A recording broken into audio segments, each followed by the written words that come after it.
வாழ்க்கையின் பொருள்தான் என்ன, வாழ்ந்துதான் பார்த்தால் என்ன, கதை சொல்கிறாய் பயம் கொள்கிறாய்.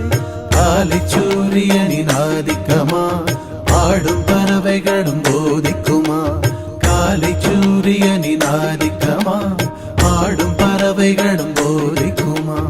உனது அரசாங்கம் பெருங்காடு, உலகமதிலே ஒரு சிறு கூடு, உன்னை அணைத்துக் கொண்டு உள்ளம் அருகி நின்றால் சுடும் தீயும் சுகமாய் தீண்டிடும். இறைவா சில நேரம் எண்ணியதுண்டு, உன்னை தேடி வாழ்ந்ததும் உண்டு, சன்னதியில் சலனம் வெல்லுமா இறைவா.